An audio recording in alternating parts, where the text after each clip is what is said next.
Hello everyone, welcome to my channel students. आज हम लोग पढ़ने वाले हैं motion in a straight line के अंदर एक छोटा सा टॉपिक है डिस्टेंस एंड डिस्प्लेसमेंट। इसे आज हम पढ़ने वाले हैं और इसे बेहतर तरीके से समझने वाले हैं। रही बात नोट्स की, तो नोट्स मैंने आपको ऑलरेडी डिलीवर कर दिए हैं जो फ्री ऑफ कॉस्ट है। आप जल्दी से डाउनलोड कर सकते हैं, लिंक डिस्क्रिप्शन में दी हुई है। अपने साथियों को भी बता सकते हैं। चैनल को अब तक सब्सक्राइब नहीं किया तो फटाफट सब्सक्राइब कर ले, क्योंकि आपको लगातार एक के बाद एक वीडियो मिलने वाले हैं। देखते हैं हमारा आज का लेक्चर शेड्यूल क्या है। तो आज का हमारा लेक्चर फर्स्ट ही स्टूडेंट्स, जिसमें हम डिस्टेंस एंड डिस्प्लेसमेंट को पढ़ने वाले हैं। सो बिना देरी के शुरू करते हैं कि क्या है डिस्टेंस और क्या है डिस्प्लेसमेंट। देखिए, डिस्टेंस चीज़ क्या होती है। डिस्टेंस, मान लीजिए कि डिस्टेंस है ना, कोई दो पॉइंट है, आप कहाँ से कहाँ जा रहे हैं। तो जहाँ से एक एग्जांपल लेते हैं, जैसे आप स्कूल जा रहे हैं अपने घर से, तो घर से जो स्कूल जा रहे हैं तो उसके लिए दो तीन रास्ते होते हैं। कभी कभी हाईवे से चले जाते हैं, कभी कुछ छोटे रास्ते होते हैं गली वगैरह में से होते हुए, उनमें से चले जाते हैं। तो जिन रास्तों के थ्रू हम एक पॉइंट से दूसरे पॉइंट पे पहुंचते हैं, उसमें जो लेंथ कवर होती है वही हमारी क्या होती है, डिस्टेंस होती है। तो डिस्टेंस क्या है, एक लेंथ है। एक पर्टिकुलर टाइम में आप जितनी लेंथ को स्कोर करते हैं, जितनी लेंथ को आप चेस करते हैं, वही आपकी क्या होती है, डिस्टेंस होती है। तो डिस्टेंस के लिए हम देखें, if N object is moving on a path, यदि कोई ऑब्जेक्ट अपने पाथ पे चल रहा है, the total length of path travel by body, तो उस बॉडी के द्वारा टोटल लेंथ जितनी तरह से ट्रेवल किया जाता है in given fixed interval of time, दिए हुए टाइम के अंतर्गत, दैट इज कॉल्ड डिस्टेंस। तो डिस्टेंस क्या है, एक सिंपल सी बात है, मैं आपको सिंपल तरीके से बताता हूँ कि डिस्टेंस जो है वो एक लेंथ है एक पॉइंट से दूसरे पॉइंट के बीच में, तो उसको हम कहते हैं डिस्टेंस। अब डिस्टेंस क्या कि एक ही नहीं, मैंने आपसे कहा कि डिस्टेंस अलग अलग तरीके से। तो देखिए, यहाँ एक डायग्राम बना हुआ है, उसमें हम डिस्टेंस को देखें। मान लो एक बंदा ए से स्टार्ट होकर सी तक जाना चाहता है। अब ए से सी तक जाना चाहता है बच्चों, तो वो पहले ए से सी तक भी जा सकता है, ये भी तो डिस्टेंस हो सकती है। लेकिन बाय द वे वो उस डिस्टेंस को न लेके अपने एक फ्रेंड के पास जाते हुए, उसके घर से होते हुए फिर सी तक या स्कूल तक जा रहा है, तो यहाँ पे हम ए से बी और फिर बी से सी तक डिस्टेंस को ट्रेवल करवाएंगे उसको। तो यहाँ हमने देखा कि ये जो बन गया है, तो ये वेक्टर के फॉर्म में हम देखें कि ए से बी तक पहले गया, फिर बी से सी तक गया, तो अपोजिट वेक्टर कौन हो गया, ए सी। आप जानते हैं वेक्टर का, आपने ट्रायंगल लॉ पढ़ा हुआ है, जिसमें हम जानते हैं कि दो एक ही साइड में चलने वाले जो वेक्टर्स होते हैं उनका जो मैग्नीट्यूड का सम होता है वो अपोजिट वेक्टर के मैग्नीट्यूड के इक्वल होता है। तो यहाँ हम देखें कि ए सी जो डिस्टेंस हमें चाहिए वो क्या होगी, A C equal to A B plus B C, क्योंकि A B plus B C तब वो कहाँ आएगा, ए सी पे आएगा। तो ये उसकी डिस्टेंस ट्रेवल हो गई। तो डिस्टेंस इस बार उसने काफ़ी लंबी ली, ये सीधी डिस्टेंस थी। लेकिन इसमें आपको एक बात बता दूं कि यहाँ पर जैसे मान लीजिए ए एक कोई पॉइंट है जहाँ से स्टार्ट करता है और बी तक वो जाना चाहता है, तो वो स्ट्रेट लाइन में भी जाएगा, तो ये भी डिस्टेंस हो गई उसकी। हो सकता है वो सर्कुलर पाथ में जाए, तो सर्कुलर पाथ से इस तरीके से भी वो ए से बी तक पहुंच सकता है, या हो सकता है वो कुछ जिगजैग पॉइंट से होते हुए घूमते फिरते हुए इस तरह से जाए, तो भी तो डिस्टेंस हो सकती है। तो इन दोनों केसेस में, जो दोनों केस मैंने ये लिए, एक तो सर्कुलर और एक जिगजैग, इसमें वो डिस्टेंस ज़्यादा ट्रेवल करेगा, ज़्यादा लंबा पाथ उसके पास होगा, ज़्यादा लेंथ होगी, तो यहाँ पर डिस्टेंस इस तरीके से बढ़ जाएगी। तो डिस्टेंस हमेशा चेंज होती रहती है, क्योंकि वो स्ट्रेट में जाएगी तो कम डिस्टेंस है, सर्कुलर में और थोड़ी बढ़ जाती है, जिगजैग में और ज़्यादा बढ़ जाती है। इस प्रकार से डिस्टेंस बढ़ती रहती है।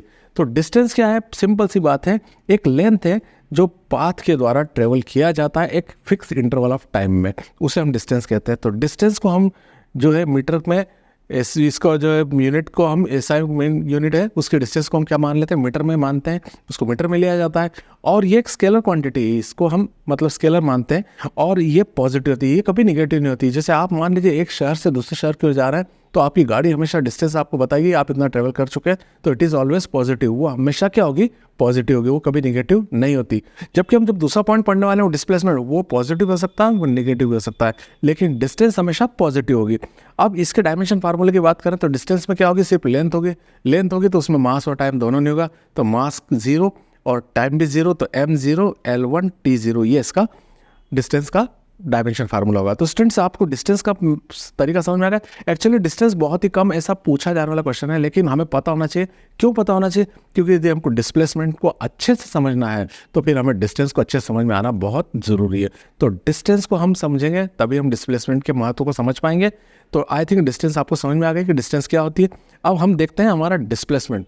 डिस्प्लेसमेंट थोड़ा सा इंपॉर्टेंट है। देखिए, मैं आपको एक बात बता दूं कि एक लड़का है, मान लीजिए वो यहाँ से, पहले अपन देख लेते हैं, एक लड़का यहाँ से जाना चाहता है अपने घर पर, उसका घर यहाँ पर है। तो हम ये देखते हैं कि वो यदि जिगजैग पाथ को यूज़ करता है, तो जिगजैग पाथ से यूज़ करते हुए वो घर तक जा रहा है। देखिए, तो ये इसने जो ट्रेवल किए, ये उसके द्वारा ट्रेवल की हुई क्या है, डिस्टेंस है।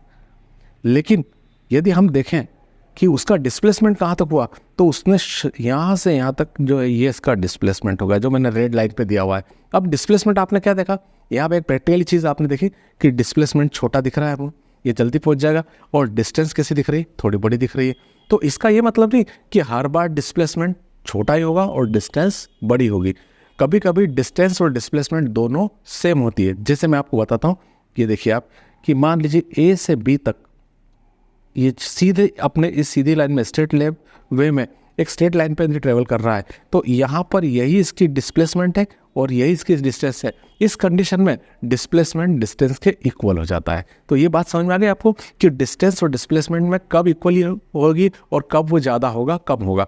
तो यहाँ हम देखते हैं इफ़ एन ऑब्जेक्ट, कि कोई एक object moving in particular direction, एक खास डायरेक्शन में ट्रेवल करता हो, इन तो उसकी चेंज पोजीशन में जो चेंज होता है, उसकी पोजीशन में जितना चेंज होता है, यदि कोई ऑब्जेक्ट किसी खास डायरेक्शन में ट्रेवल कर रहा है तो उसकी पोजीशन में जो चेंज होता है वो उसका डिस्प्लेसमेंट होता है। जबकि वहाँ हमने देखा कि वो अपने टाइम ड्यूरेशन में जितना ट्रेवल करता है, जितनी लेंथ ट्रेवल करता है, वो उसकी क्या होती है, डिस्टेंस होती है। डिस्प्लेसमेंट क्या है, जो पर्टिकुलर डायरेक्शन में अपनी पोजीशन चेंज करता है उसे हम क्या कहते हैं, डिस्प्लेसमेंट कहते हैं। अब यहाँ आप देखिए इस चीज़ को कि एक ऑब्जेक्ट टी सेकंड में, यहाँ हमने ब्रैकेट में टी दिया है और यहाँ टी डैश लिया है हमने, तो इसमें इसकी पोजीशन टी सेकंड में क्या है, एक्स है, और टी डैश सेकंड में एक्स टी डैश है।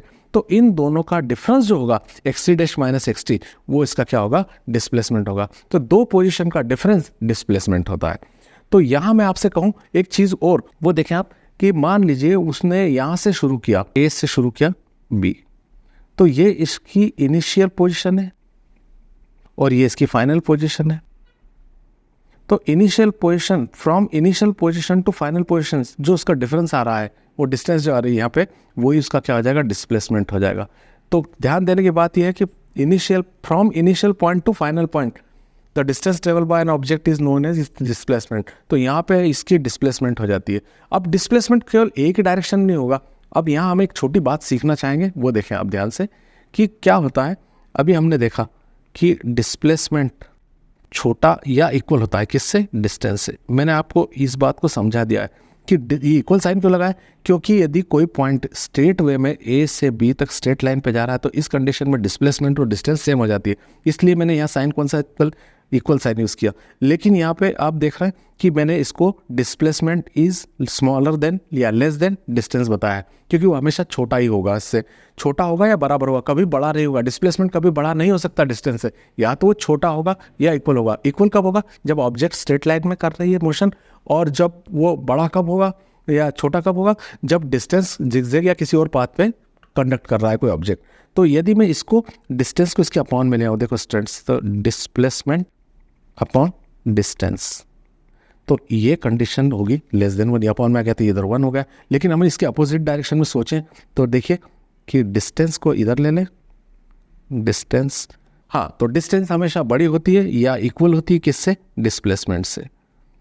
तो यहाँ पर हम यदि डिस्प्लेस इसको अपॉन में ले आते हैं तो डिस्टेंस के अपॉन में डिस्प्लेसमेंट ले आएंगे इधर, तो क्या होगा, ये ग्रेटर देन 1 हो जाएगा। तो ये जो दोनों पॉइंट मैंने बताए आपको यहाँ पे, ये ऑब्जेक्टिव में कहीं एग्जाम में पूछे जा सकते हैं या फिर कहीं ना कहीं कॉम्पिटिटिव एग्जाम में इसको लाया जा सकता है। तो ये पॉइंट हमें याद होना चाहिए कि इनके दोनों का रेशो कब लेस देन इक्वल 1 होता है और कब ग्रेटर देन इक्वल 1 होता है। जब डिस्प्लेसमेंट ऊपर होगा न्यूमरेटर पे तो वो हमेशा लेस देन इक्वल होगा, जब डिस्टेंस न्यूमरेटर में होगी तो ग्रेटर देन इक्वल होगा। और रीज़न मैंने आपको बता दिया कि किस तरीके से जिगजैग पाथ पे वो डिस्टेंस बड़ी हो जाती है और सीधे जाने पर वो छोटी हो जाती है। अब मान लें हम लोग एक और बात कि कोई ऑब्जेक्ट यहाँ एक सर्कुलर पाथ पे मूव कर रहा है और सर्कुलर पाथ पे मूव कर रहा है, तो उसका डिस्प्लेसमेंट हम कैसे निकालेंगे। यहाँ तो हमने देख लिया कि डिस्टेंस डिस्प्लेसमेंट कैसे निकालते हैं। एक पर्टिकुलर डायरेक्शन में दो पोजीशन की डिफरेंस से हम क्या निकाल लेते हैं, डिस्प्लेसमेंट निकाल लेते हैं। ये सिंपल मेथड है जब ऑब्जेक्ट क्या हो रहा है, स्ट्रेट लाइन पे मूव कर रहा है। लेकिन मान लो सर्कुलर पाथ पे मूव कर रहा है, तो ऐसी कंडीशन में हम कैसे निकालेंगे। तो देखिए मैं एक बात बताता हूँ कि मैं एक पॉइंट लेता हूँ, एक ए लिया, और ये ऑब्जेक्ट ए से चलते चलते 1/4 सर्कल को कवर करके बी पे आ जाता है। ये ए से बी पे आ गया है, तो आप देखें कि इसने कितना अपना डिस्प्लेसमेंट लिया होगा। तो इसने डिस्प्लेसमेंट कौन सा लिया, देखिए आपको बताता हूँ। ये ए से बी, ये तो डिस्टेंस हो गई, लेकिन डिस्प्लेसमेंट कहाँ से कहाँ तक हो रहा है, ए से बी तक हो रहा है। तो ए से बी तक में डिस्प्लेसमेंट ये आ रहा है। इसकी वैल्यू हम कैसे निकालेंगे। अब आप देख रहे हैं कि ये दोनों जो वैल्यू है, ये आर और ये आर है। अब यहाँ आपको एक राइट ट्रायंगल दिखाई दे रहा है, आप सभी को दिख रहा होगा। और राइट ट्रायंगल में हम देखते हैं कि पाइथागोरस का थ्योरम लग जाता है। यदि हम पाइथागोरस थ्योरम लगाते हैं इसमें, तो AB² equal to AO² plus OB², और AB जो है वो डिस्प्लेसमेंट है, तो डिस्प्लेसमेंट का square equal to A O N कितना है, आर है, और ओ बी भी कितना है, आर है। आपको ये समझ में तो आ रहा होगा, पाइथागोरस के थ्रू कर रहा हूँ मैं इसको। तो बच्चों यदि बात समझ में नहीं आती तो आप जरूर उस पर कमेंट करके मुझसे पूछ सकते हैं। यहाँ D square equal to R square, और आर स्क्वायर कितना हो गया, 2r स्क्वायर। यदि हम स्क्वायर को हटाएंगे तो यहाँ अंडर रूट 2r स्क्वायर, हम r का रूट बाहर निकाल लेंगे आर स्क्वायर का, तो r root 2, that means r equal to root 2r। Unit आप जो भी लेंगे, r की वैल्यू जो भी आप लेंगे उससे आप इसका डिस्प्लेसमेंट निकाल सकते हैं। तो यानी आपने एक बात देखी कि हमने दो पोजीशन का अंतर निकाल के स्ट्रेट लाइन में डिस्प्लेसमेंट निकालना सीख लिया। दूसरा डिस्प्लेसमेंट हमने क्या सीख लिया कि जब कोई ऑब्जेक्ट सर्कुलर पाथ पे मोशन कर रहा हो तो उसमें वो 1/4 ही कवर करे, तो उसमें डिस्प्लेसमेंट निकालना सीखा। लेकिन कोई ज़रूरत नहीं कि 1/4 डिस्प्लेसमेंट वो कवर करेगा, हो सकता है ए पॉइंट से स्टार्ट करे और कहीं दूसरे पॉइंट तक आ जाए। तो इस कंडीशन में हमारे पास पाइथागोरस थ्योरम तो होगा ही नहीं। तो पाइथागोरस थ्योरम नहीं होगा तो फिर क्या कंडीशन होगी वो हम अब देखते हैं। मान लीजिए मैंने एक सर्कल बना लिया है। अब एक ऑब्जेक्ट यहाँ से ए से स्टार्ट होता है और यहाँ तक आ जाता है बी तक। अब यहाँ देखिए कि वो ये आर है और ये आर है, तो उसने डिस्टेंस तो ए से बी तक ट्रेवल की, लेकिन उसका डिस्प्लेसमेंट कहाँ से होगा, डिस्प्लेसमेंट होगा उसका यहाँ से यहाँ तक। अब इस कंडीशन में तो आपको देख रहा है कि पाइथागोरस लगने से रहा, क्योंकि पाइथागोरस तो क्या होता है उस राइट ट्रायंगल में लगता है जहाँ पे राइट ट्रायंगल बनाओ 90 डिग्री का एंगल बनाओ, लेकिन यहाँ तो 90 डिग्री से ज़्यादा बड़ा है, ये मान लेते हैं हम 120 डिग्री। तो इस कंडीशन के लिए एक फार्मूला होता है, इस फार्मूले से हम किसी भी एंगल के लिए डिस्प्लेसमेंट निकाल सकते हैं। वो फार्मूला होता है, देखिए मैं आपको बता दूँ, displacement equal to 2r sin θ/2। इस एंगल से, इस फार्मूले से हम कोई सा भी उसका डिस्प्लेसमेंट निकाल सकते हैं। अब डिस्प्लेसमेंट, अब आप यहाँ देख रहे हैं कि आर की कोई भी वैल्यू हो सकती है, पर्टिकुलर जो भी होगी उसको हम पुट कर सकते हैं। अभी तो हम आर ही रख रहे हैं इसमें, तो 2r, और मान लीजिए ये एंगल बना 120 डिग्री का, क्योंकि ये 90 से बड़ा दिख रहा है, ऑब्वियसली 120 डिग्री अपन मान लेते हैं ऐसा, तो 120 डिग्री अपॉन 2, तो डी की वैल्यू क्या बन जाएगी, 2r साइन 120 यानी 60। अब आप सब जानते हैं साइन 60 की वैल्यू √3/2 होती है, तो 2r √3/2, 2 से 2 कैंसिल हो गया, तो d की वैल्यू हो गई √3r। अब यूनिट आप लग लीजिए, जो सेंटीमीटर में दिया हो, मीटर में दिया हो, उस यूनिट को आप यूज़ करके इस रूट और r की वैल्यू रखते हुए इसकी एग्जैक्ट डिस्प्लेसमेंट को निकाल सकते हैं। तो हमने ये दो तरकीब इसमें सर्कुलर पाथ में देखी। एक तो जब वो एग्जैक्टली 1/4 सर्कल को कवर करता हो तो वो पाइथागोरस लगेगा, लेकिन 1/4 से चेंज हो जाता हो और कहीं तक भी जा सकता हो, इसमें देखो आप कहीं भी जाएगा एंगल तो थीटा बनेगा, उस थीटा की वैल्यू को पुट करके आप डिस्प्लेसमेंट को निकाल सकते हैं। तो ये डिस्प्लेसमेंट इस तरीके से निकाला जाता है। स्टूडेंट्स, इसमें आपने एक बात देखी कि डिस्प्लेसमेंट को हमने थोड़ा डिटेल इसलिए लिया क्योंकि कॉम्पिटिटिव एग्जाम के अंदर ये मैटर पूछा जाता है और इसको समझना भी जरूरी। केवल इसे अपना डेफिनेशन न माने और इसको अच्छे से तैयारी करके पढ़ेंगे तो आपको ये बहुत मज़ा भी आएगा और सीखेंगे ज़रूर। तो यदि आपको और भी कोई क्वेश्चन इससे रिलेटेड आपके ब्रेन में आते हैं और आप पूछना चाहते हो तो आप मुझे कमेंट सेक्शन में जाकर ज़रूर पूछिए, मैं आपके प्रॉब्लम को सॉल्व करने की कोशिश करूँगा। तो इसको आप प्रैक्टिस करते रहिए, पढ़ते रहिए। मिलते हैं नेक्स्ट वीडियो में। Till the stay blessed and good bye.